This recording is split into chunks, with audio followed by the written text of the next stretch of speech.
the most original talk radio station anywhere. We are LA Talk Radio at latalkradio.com.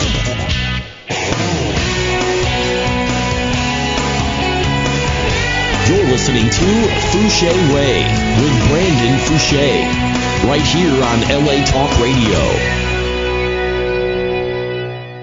Well, hello, and welcome to the Fouché Way radio show, live every Thursday at 1 o'clock p.m., sponsored by the nonprofit organization called Canine Hope for Improvement Program, where we hope to improve the quality of our dogs' lives by moving towards a no-kill society.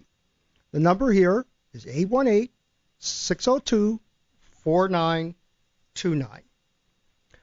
Well, I'm going to say today, in dealing with aggression, you have to start by getting real about who you are as a person. And so I had to take a long and serious look at myself years ago, and one day when I realized that feeling and thinking different can make it difficult to be accepted in the rescue world.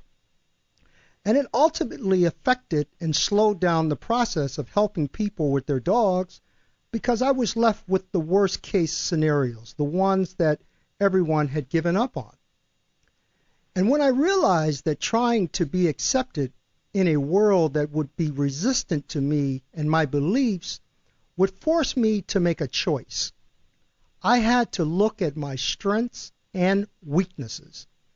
And with that information I acquired, forced me to become strong in my search to understand behavior in this field. This is what makes a leader, having the ability to interpret what you see and feel with clarity. And so I am getting real about how this world really works, both the good and the bad. And today, I am saying what I have always said for many years: training isn't important. It is forcing a dog to do something they already know how to do, but they would be doing it for a different hormonal reason. The reason that nature tells a dog to sit is because that's the beginning of resting. When we tell our dogs to sit, we have ulterior motives. We're trying to prevent them from doing something else. And as far as aggression goes, it's just the highest form of communication. It's just a dog acting out of frustration that is usually produced by us. And so now I'm speaking out. And I feel that it's a smart and a better thing to do, because it makes it easier for me to empower you to begin and have a crystal clear view of the reality that you have created for your dogs. And that can be sometimes a very difficult thing, because people, we tend to be blind to why dogs behave the way they do, and can't believe that we could be producing the problem that contributes to the behavior of our dogs by showing positive reinforcement. I can't help but think, if I am wrong with the success that I am having, and others are right, but they can't help you, it means there is a lot more understanding to be done.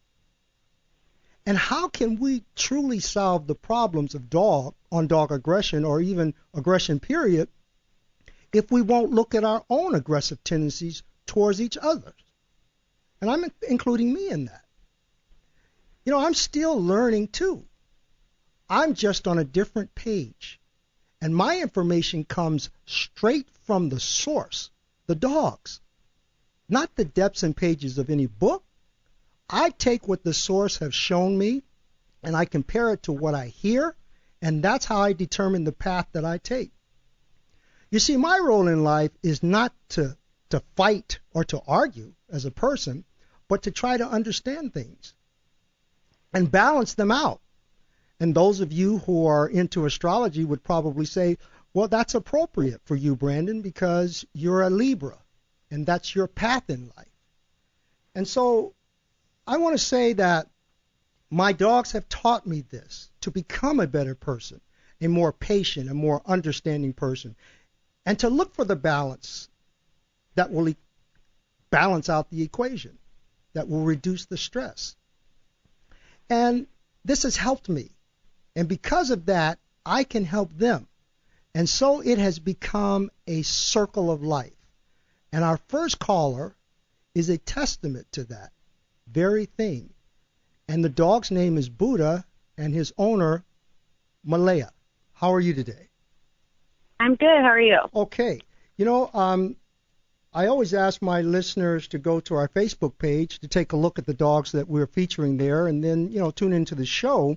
And if you were to go to the Facebook page, you're going to see Buddha. He's a beautiful pit bull, but he had a very unique situation here, meaning that when you came to see me, you came with your mother. Was that your mother?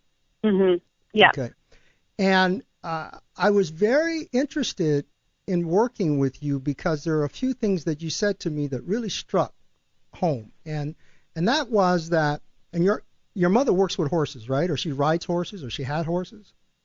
Yeah, she used to work with horses for, 10 plus years before her current career. So she's just been, working with animals basically like most of her life. Okay. So that excited me because I want to tell this story before we get into you.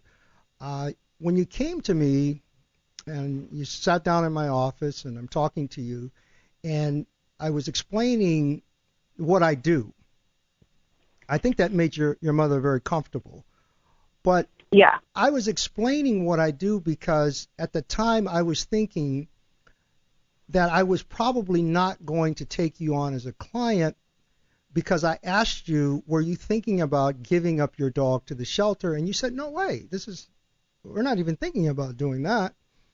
And I said to you, well, the way you're talking to me, it sounds like this is a genetic problem. And if you're not thinking about giving the dog up and you've been managing it now for 4 years? Mm-hmm. Then why not just go home and continue doing what you're doing, and life is wonderful. And that's when your mother said, Brandon, we're not looking for you to solve the problem today. We just want to have clarity. We want to understand him a little more because of what he had gone through, And right. And I said that because, in this day and age, the way the economy is, money's tight. And I said to you, look, why spend the money if it's genetic? I go through the evaluation and we find out that this is genetic, and you're just going to go back and, you're not going to give up the dog anyway, and you're going to live with him. Just do it now.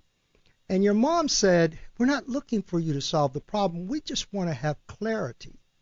And I really was intrigued by that because that's how I think about the way I work with my dogs. It's about getting the information, and that information that I get from every dog is going to help another dog, And and that's what made me want to take this case. And I want you to tell our listeners the little history with Buddha, and I understand that he's gone through a couple of other trainers, and I want you to tell our listeners the type of trainers and just what kind of problems you've been having with them, okay? Yeah, sure. So we got Buddha from the shelter when he was probably around 6 months old. He was a normal, happy puppy, and then about age 9 months, he started doing little tiny growls, and that's how it started. And then it just kind of progressively got worse and worse and worse to the point where, if people would come over, we would put him away. We would put him in his crate. He couldn't be part of our lives with other people. And then the aggression with the other dogs started. So when we were walking him, fully go into the crazy, had to be muzzled, trying to bite us, trying to bite our other dogs, trying to get at the dog on the street. And it just progressively kept getting worse and worse and worse. And we kind of learned to deal with it by putting him away or hiding behind a car when dogs would walk by, but it just wasn't, healthy for us or healthy for Buddha. Mm-hmm. So we tried a couple of different training methods. The first one was when he was still a puppy, was kind of a treat-based training, and that went out the window probably on lesson 2. And then the second training we did was the e-collar, the shock collar training, and that made things, 10 times worse. He came back from that just a totally different, severely damaged dog, and became extremely fearful of people to the point where, where we came to you that day kind of made him that type of a dog. Mm-hmm. And, it's interesting when I hear all this, and I ask you about the time in which you did the training and all of that and how close to that was during the socialization period.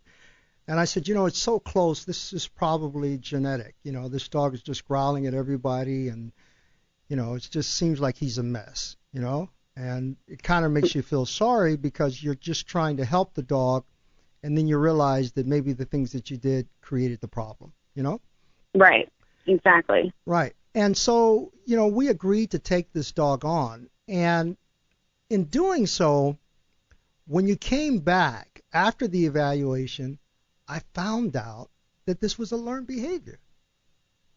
It wasn't genetic at all. How did you feel when you saw him, when you came back? I basically was had no preconceived notions of that he was going to be a different dog. I thought there's no way in a matter of 4 or 5 hours that he could be with other dogs. I know that the first thing you told us was we're going to put him with other dogs, and I'm thinking in my head, yeah, okay, nice try. And then you showed us a video of him with all of your other dogs, and he, not dog aggressive in the slightest, didn't even pay attention to any of them. It was amazing. And then the work that you did with him, handling him, being able to touch him without him fully, just shutting down or trying to bite you, it was amazing. Yeah, it's really interesting, when you hear something, I hear what's going on, and my mind is clicking, and then the dog walks in, and what I'm seeing in the dog is close to what I heard from you, and then we get the dog and actually do the work, and we say, wait a minute, we're all wrong here, Right. This is learned behavior, and I want you to tell our listeners, after taking him home, what kind of dog do you see? So after we took him home, we learned a different way to walk with him, where he's actually not walking beside us anymore. He's walking behind us. And I thought, okay, this is going to, day 2, he's going to forget all of it. As soon as I put the leash on, completely different dog, very calm. We walked by a guy that probably had 3 labs, which normally would have sent him just to go crazy. And, he kind of perked up a little bit. And then as soon as I gave him the correction with the stick, he was like, okay. Well, we want to talk. I want to stop you right there. This has been over. I want to stop you right there because I want to let people know, because these are some things that we're doing. We want to look at a dog to find out if he's mentally dominant and physically submissive, physically dominant and mentally submissive. And we're talking about the reactivity of his nervous system. So we want to know what sets him off and what shuts him down and what puts him in control. And so when she's talking about the stick, when she tapped the stick in front of him to let him know where his boundary is, it's like laying something on the ground. And once he understands it, he says, okay, that's not where you want me to be. You want me to be here. And listeners, this is what she's talking about. And so what happens once a dog understands where he's supposed to be within the pack, because dogs are pack animals, they understand hierarchy. And so they're hardwired for that. And so when she says, hey, this is where you need to be, he gets it, and he's able to walk past other dogs. And in that, you're able to now see that you're able to control this dog. How was it before this day? What did it feel like? Did you ever walk him with a prong collar?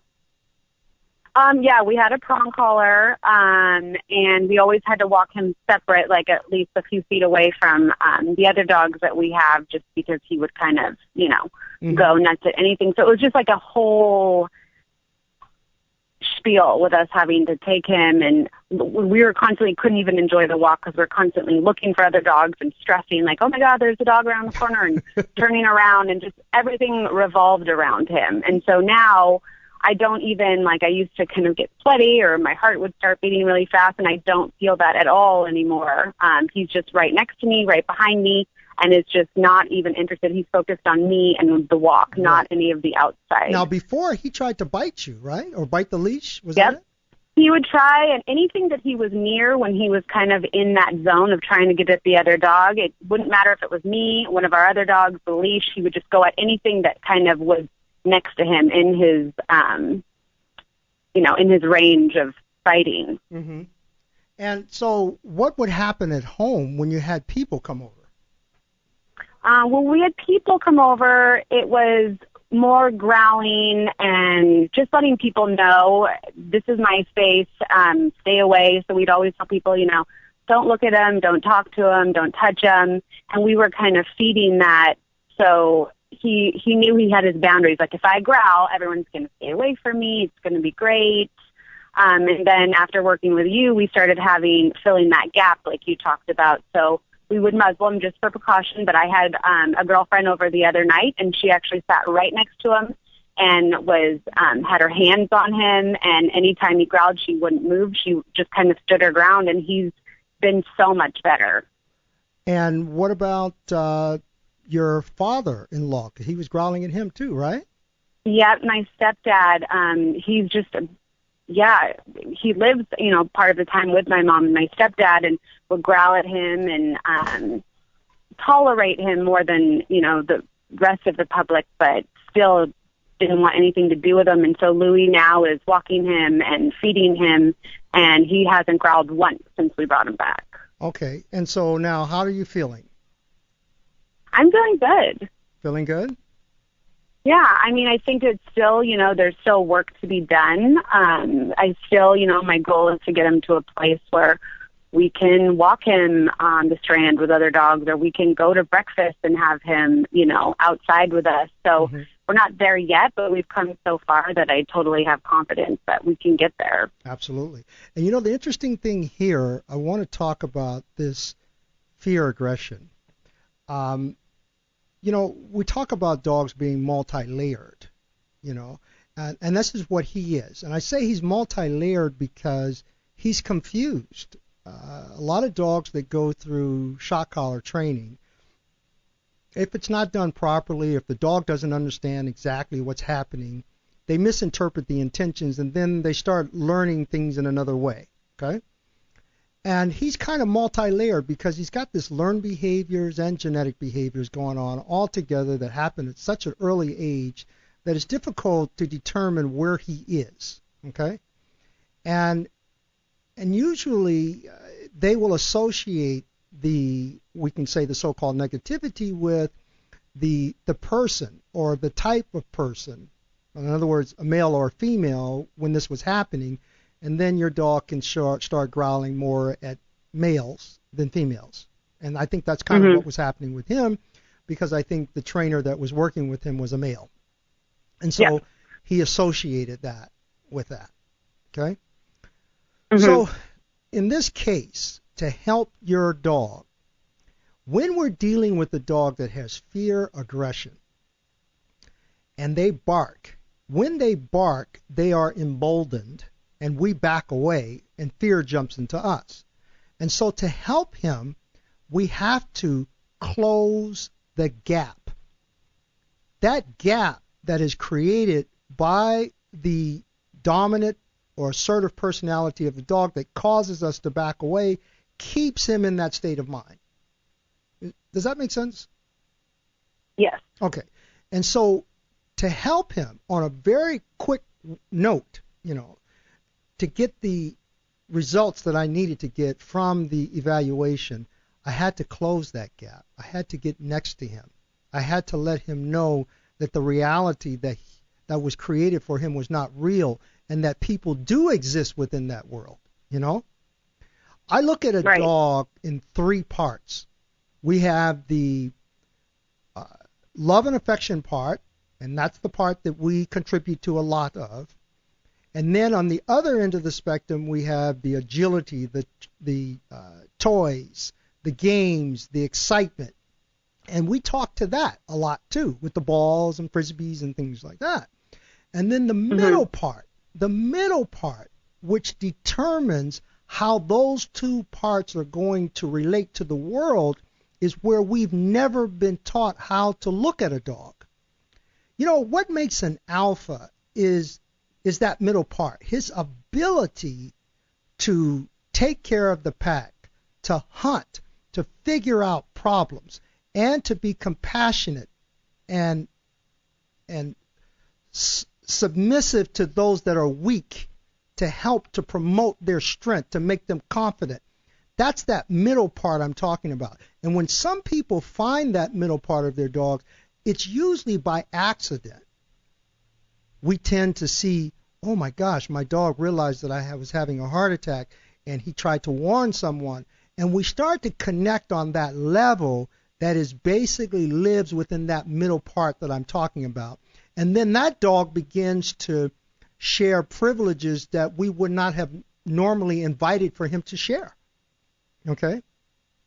And I'm saying all dogs have it, but if we're only communicating to the excitement part, the agility part, the game part, the balls, the toys, and then the love and affection, then chances are we're not going to see it. Okay?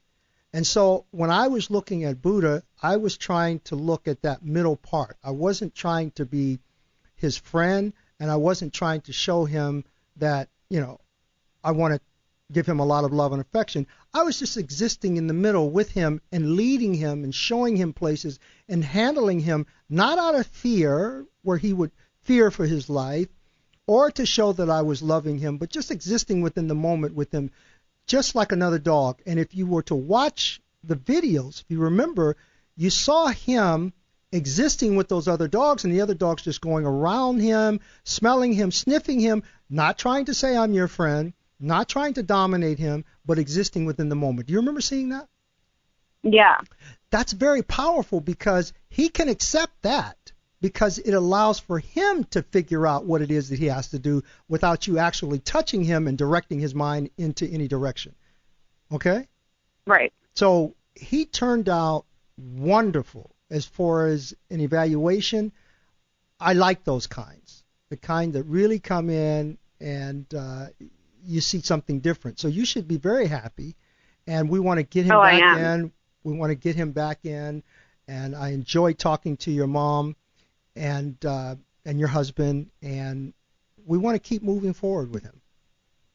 Okay? Absolutely. Yeah, I really enjoyed that, and I'll try and put some video up with him. I will, because I want people to see when I'm putting him on the table. You remember that?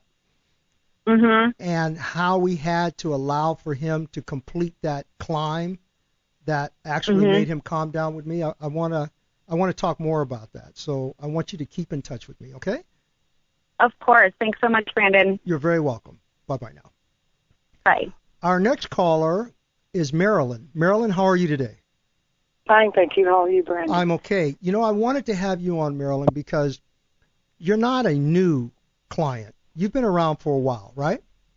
Right. And, you have a dog that a lot of people will say you can't keep him fenced in. He's a roamer. We're talking about Frankie. And right. He's a very smart dog. And this breed is very intelligent. And, I always say you can't really get mad at a dog that's smarter than yourself, You're right. Right. And I've had dogs like that, and at one moment you say, my gosh, man, he's so smart. And you're so mad. And then you sit back and you say, you know what? I'm the nut. This dog is outsmarting me, Every time. Right. Frankie was one of those dogs. And I want you to tell our listeners, because this show is about saving lives, and I believe that we don't have much time when we're talking about saving the lives of dogs, because they're dying at an alarming rate every day. And so the information, the outcome that we're trying to get has to be instant. It has to be like magic, because if you tell people it's going to be 6 months down the road before your dog is better, I don't think people are going to wait along. No, they're not.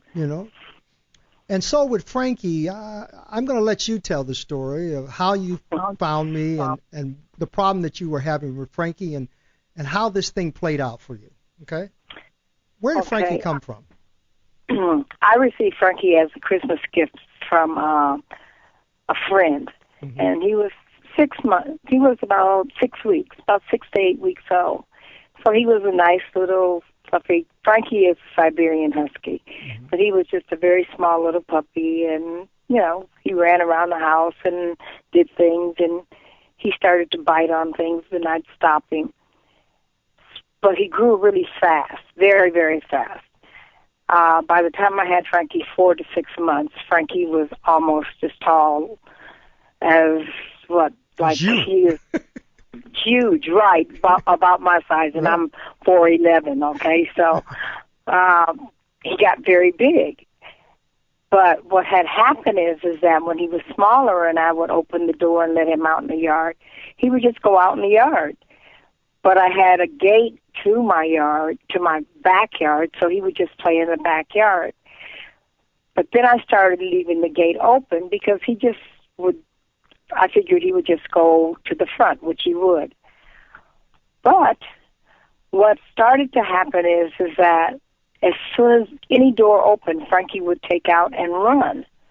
And when I'd call him, he'd come back to me, come towards me, and the minute I thought I had him, he'd run again. So this just went on and on. I mean, I chased him not just in my home and around my yard, but across the street, down the street, on a busy street called Broadway. I mean, Frankie would just leave, and he would just run. And the more you'd call him and the more you chase him, he would just go. Right. He would just go. And I would just sit down, and I just said to myself, I can't handle this. I give up. I just give up. I'm going to leave him. He's not coming back, and I can't handle this. Right. So I was passing your place of business one day, and you had a sign that said something about K9. Right. And I was like, okay, I need to stop and talk to somebody here because they're talking about K9s. Well, let me rewind just for a second. I had taken Frankie to a trainer at a popular pet shop, and out of probably 8 to 10 dogs, Frankie was the only one that took 3, 4, 5, 10 products off the shelf as we walked around, supposedly being trained. Okay, that didn't work. So I waited a little while, and I met this guy in Exposition Park, and he was training dogs, and I talked to him, and he was like, oh, yeah, just bring him on over and on Sunday, and we'll train him. That's not a problem. He's just a puppy, and he's just inquisitive. So I took him over there for 2 Sundays. Frankie was getting just worse. I mean, he was just getting extremely worse. So the day that I saw you, I was coming down, I believe it's Exposition or Jefferson, and I saw you sitting out, and I saw this canine sign, and I stopped and I talked to you, and I told you my situation, and you said, well, bring him in, and we'll see what we can do. It doesn't sound like it, it can't be solved. And I said, okay, and I meant it, but I said to myself when I got back in the car, yeah, right, he won't get this one. I bet he won't get this one. So anyway, I brought Frankie to your facility. Frankie was still running out. He even had my mom at the time, who was 94 years old, chasing him in the street, and a sister of mine that was chasing him, because anytime you open the door, he was gone. The thing is that he would come back, but he came back an hour later, 2 hours later, 3, and I had never walked him in the neighborhood, so I figured he wouldn't know his way back home. So anyway, when I brought him to you, and I was prepared to leave him like a week or two, and I left him, and when I left again, I said, boy, if he does anything with him at all, I will be surprised. And I came home and I told my mom and I told my sisters and friends, I said, I got Frankie at this trainer, but I'm going to have to get rid of him. I don't want to send him to the shelter because they're going to kill him, but I can't handle him. lo and behold, you called me 2 days later, and I came over to your place, and your worker, Leroy, brought Frankie out of the back on a leash. And he said, let's go outside. And I said, okay. And when we got outside, Leroy leaned down to take the leash off of Frankie. And I said, oh, no, please, Leroy, don't do that. Don't do that. Please don't. He's not coming back. He said, please. And Leroy said, he's all right. It's okay. So he took him off the leash, and Frankie ran down the street. And Leroy said, really, in this tone of voice, Frankie. And Frankie turned around and came back. And I thought, oh, that's a fluke. It's just a fluke. So I said, do that again, Leroy. And he did it again. So then the next time I said, let me see if he's going to come back to me. And he said, he's going to come back. And I said, yeah, right. You know, he's only been here 2 days. I mean, one night and a day. Right. And I called Frankie, and he came back to me. And I've never trained. Well, when we went to these other training sessions, of course, they taught him to sit and stay and that kind of stuff. The only thing that might have stayed with Frankie was the sit part. The stay part never did fit into that. But after you guys got through, I think for 2 days, he would just come back. I wouldn't have to say sit. He'd come back and sit down next to me, and it would be like whenever it was time to go, and I'd move, and I'd say, "You ready?" He just would just leave. Yeah. And how are things at home when you open the gate to bring your car in or open the door? Oh my God, that is so amazing. No one. My sister was here about 3 months ago, and we drove up to the house. And Frankie was in the yard, and I was pushing the button to open the gate. She said, oh, no, don't do that. Marilyn, Frankie's in the yard. He's going to run. I said, watch this. And I opened the gate, and Frankie sat there right on the front lawn, and the gate opened, and there were 2 dogs across the street. And she said, oh, my God, what are we going to... And Frankie just sat there. He does not move. Frankie does not cross that gate unless he's on the leash, or unless I, myself, say to him, okay, it's okay, let's go. You know, I want to say something to our listeners because, you know, people hear this kind of stuff and they say, it's not real, that's impossible. It's real. And I want to say why it's real. You know, dogs are looking to express themselves, and they want to do. We hear this expression that they want to please us. They want to do what we want them to do. They want to love us, and that's true. But if we don't know how to satisfy them as dogs, and what I mean is be able to give them what they need as a dog first, before they're able to say, I want to do what you want me to do as a person, then we're not communicating with them. And Frankie was a dog that was looking for someone, whether it was a pack or a human being, to let him know where his boundaries were from a leadership standpoint. And he's such a smart dog. He's such a smart dog. I can't say this enough about Frankie, that once he got it, it was instant. And he was not a dog. Let me say something. I hate to cut in. But what I forgot in this story was when I took him to Brandon told me something to do, and it sounded to me really crazy, stupid. I mean, it was like, this is going to work? And he said, just open your front door and let him run. But when he gets to that door, you do this. Right. And I did what Brandon told me to do. Frankie stopped on a dime. Yeah. And I was just so shocked.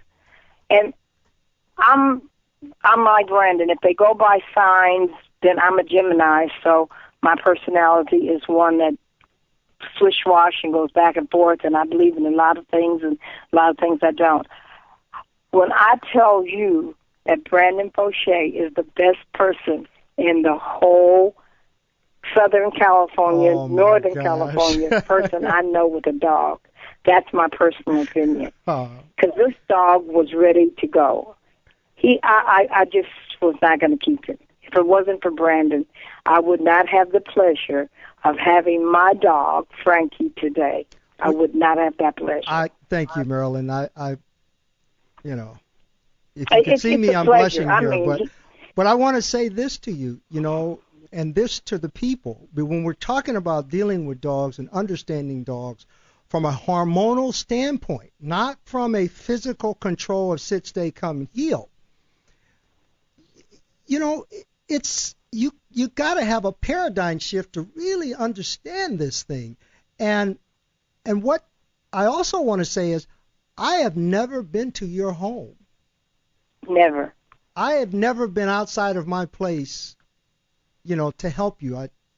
You've come to me, I've talked to you.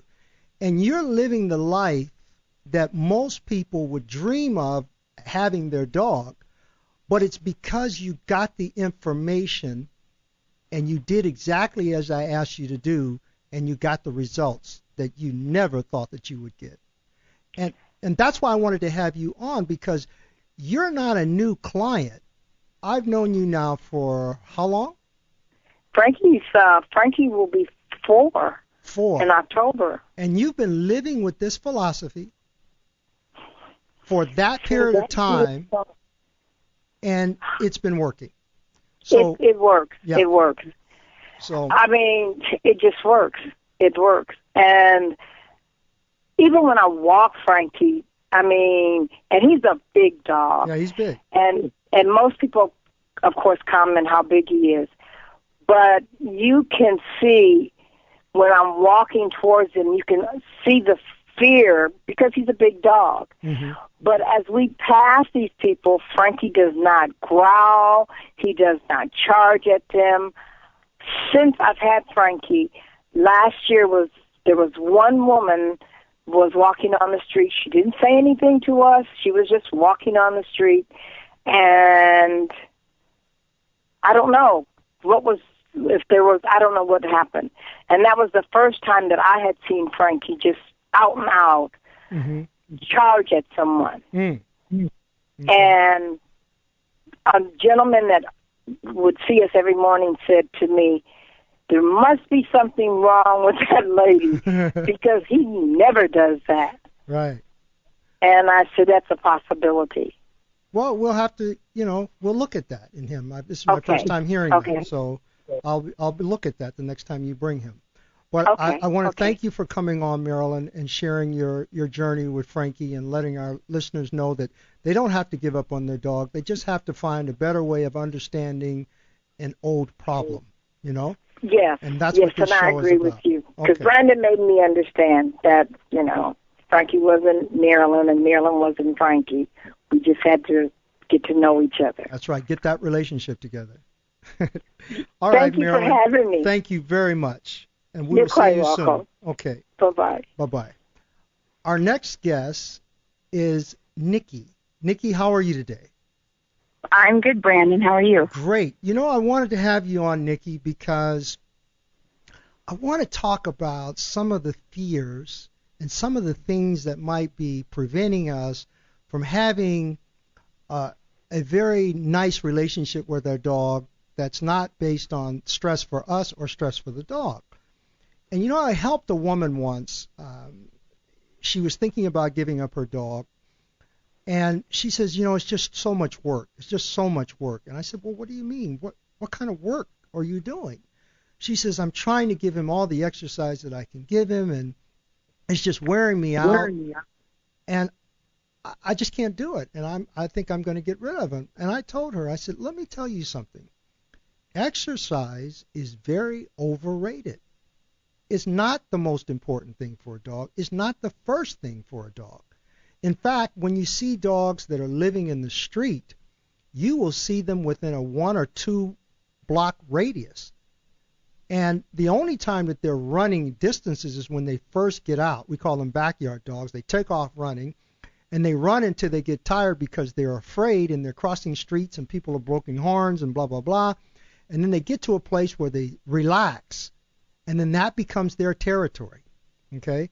And it might be just 1 block.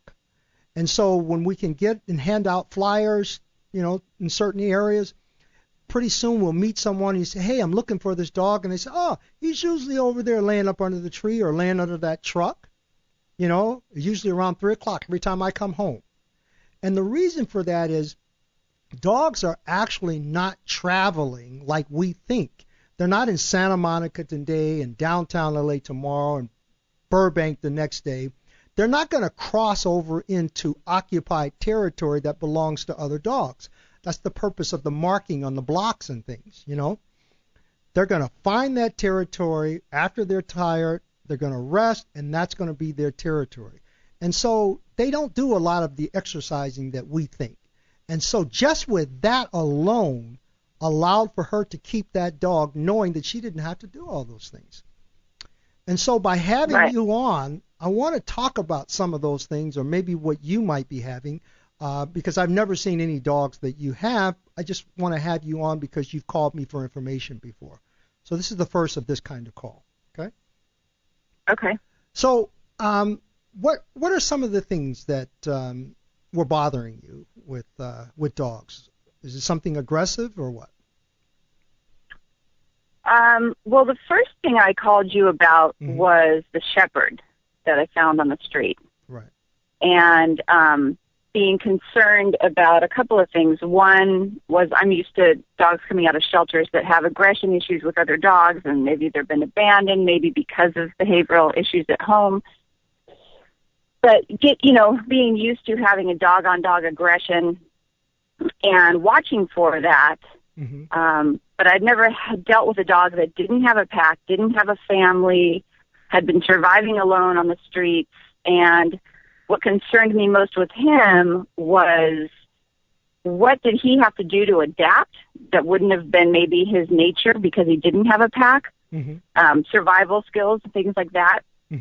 And then also, I remember you talking about when you pull an animal off the street, they've been using all this stress, that there's good stress and bad stress, right? And I don't know which is good for a dog, but for humans, good stress was like a deadline type stress.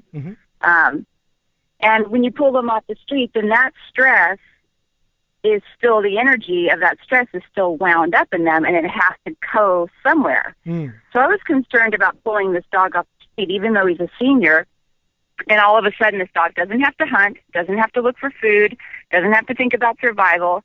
He's now in a four-walled world, and his food's being provided where I want to be safe because, that's in rescue.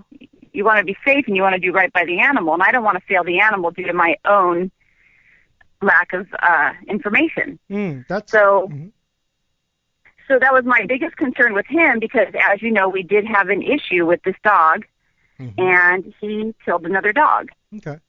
Well, that's a very good question. That's a very good question. When we bring dogs in that we found on the street, this is the beauty in dogs experiencing their environment from a physical standpoint. Going over to smell the flowers and to urinate on the tree and on the tire of the car and crossing the street to smell this area and blah, blah, blah. What's happening is they're becoming familiar with their territory, okay? And I have always said that we ourselves cannot calm a dog down, but we can produce an environment that they can calm themselves down in. That's what you find when you find a dog in the street. He has experienced his environment the way nature intended for him to process information. And so he becomes calm, okay? And he also sees his environment as though it's a predator and that he's prey. So he spends his day staying out of trouble, getting away from people, not fence fighting with other dogs. They are just traveling within this little space, and they're looking for food and shelter, and they're not trying to get in any problems. So now we adopt this dog, we bring him into our homes, and what we will find is that some dogs can become the dogs from hell, meaning that they're pulling, now they become that dog, that backyard dog. And some dogs are so familiar, like this dog that you're talking about that's living on the street, can be happy to be rescued because they know where their food and where they're going to lay and that they're going to be protected. that they don't miss the outside like that. Okay? And, and this, we're talking about an elderly dog, so we're talking about the mind of an elderly dog. And this is where most people say, well, my dog will calm out after he gets older. We're always waiting for him to get older, But by then, there's a whole nother set of problems that come with age. But in this case, if it's an older dog, they're happy to be rescued. They're looking for that bed, that meal that they don't have to hunt for. That world that was dominant, assertive, and aggressive towards them, they don't miss it. Okay? And that's why we don't have to do all the exercise with those kinds of dogs.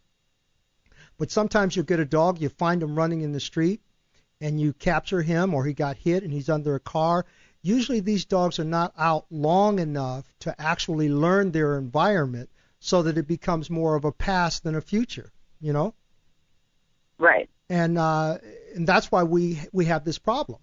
But you get those dogs that have been running the streets, we have to be taught how to keep that same mentality within the dog in order to be successful. So that's one of the things. Some dogs don't miss that freedom. They want the security and the love. Right. And those that didn't really get the freedom or was short-lived, they still yearn for it. And that's why you get some dogs that are still pulling, and even though you found them on the street, Well, also, is there like a mechanism that kicks in? It's almost like when you get off the freeway, you've been on a long road trip, and you get off and you're not driving 70 miles an hour anymore, but you still it takes a while to decompress from that. Well, yeah, I understand, but we have to remember that dogs live in the moment. And the problem is they become confused with what to do within the moment because we interject our thoughts, our feelings. And that confuses everything, So I spend a lot of time worrying about him being now kenneled, and is he going to act out in an aggressive way because there's this pent-up energy, which over time it's proving that he's personally not, but I feel like it's really important to be on top of that from the get-go, because if I'm not, as a rescuer or as just a human being, I'm not keeping him safe from our world, and I'm not protecting our world from him because there's all these unknown factors. Well, let me say this, which is very important. I believe that mental energy is more draining than physical energy. We have been taught as a society to drain our dogs physically, put them on treadmills, give them agility courses, throw balls, frisbees, sticks, and things like that. And we're actually making a better athlete, which is going to make our job more difficult. What we need to understand is that mental energy is the key. When humans are mentally tired, then we're physically tired. But if you're just physically tired, you can get up and work out another part of your body, right? Yeah. That's the thing with exercise. And so we don't want to tell our dogs that their life is based on this release of energy in a physical way, because that physical release of energy was really designed for hunting, for catching prey. That's what that energy was for. We can take a trip, and I've said this many times, if we were birds, we could take a trip to the Serengeti and perch on a tree and look down at the jungle, and we will not see animals running around the jungle. The only time they're exerting that kind of energy is related to food. Okay? And so we have this misconception that we must be this physical vehicle for dogs to release energy from, and I say no. Most of the dogs that end up in the shelter that have problems, that are destroyed, are dogs that are too active, jumping on people, knocking people over, jumping in their lap, breaking things, chewing things, chasing things. They end up in that shelter because after a while you can't keep up with that physical demand. Dogs are built to be physical, but it was for the hunt. It was for survival. Now their food comes in a can, it comes in a bag, and they don't need to work that way. We have pets now. We're not talking about service dogs, police dogs that need that energy, that we can say, okay, we're going to channel that aggressive energy here or there, teach a dog how to bite or bring down a suspect. These are pets that we're talking about. All we want to do is love them and give them the best that we can give them. But in order to do that, we have to understand the mind of the dog, not the physical attributes. Okay? Mm-hmm. Yeah. And so, again, to answer that question, the physical energy is not that important. Mental energy. And an example of mental energy, let's say making your dog walk behind you, where they're so focused on you that they don't give that energy to the environment. And so now when they're walking, they're not hunting. Okay? You right. And I actually have a question about that, too. Yeah, go ahead. So, because I've been doing that with Rocky, okay? So I have 3 dogs, and the 2 girls are pretty good at walking behind me. Rocky's a pit bull mix, and he's high energy, and he's the one I talked to you about yesterday who, he's always multitasking.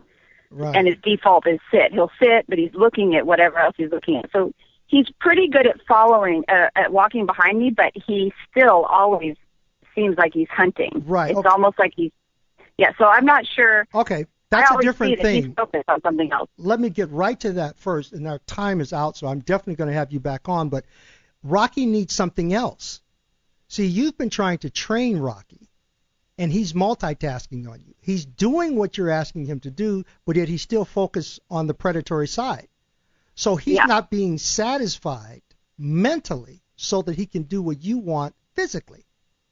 He's not introduced to his world properly. And so he's acting out of stress. That's what you're seeing. And that stress can lead to aggression. And that's the kind of dog that can lunge on a leash or that can misinterpret the reactivity of a dog's nervous system because his nervous system is all over the place. And boom, they get into a fight. And then that hormonal feeling of the fight becomes the learned behavior. Do you understand? And that's you're exactly describing all his potential. That's what I'm talking about. And I've never seen him before. So just from the short things that you've said, I already know what he needs. But Nikki, we are out of time. And I'm definitely going to have you come back on because I want to talk about the behavior of this dog and the mind of this dog and how to control this dog mentally rather than physically. And I know that you've been trying to train this dog, and you are going in the wrong direction. So, Nikki, thank you for coming on to the show, and we will talk again very soon, okay? Okay. Thanks, Brandon. You're very welcome. And I want to thank our listeners for tuning into the Fouché Way radio show. I'll see you back here again next Thursday at 1 o'clock p.m.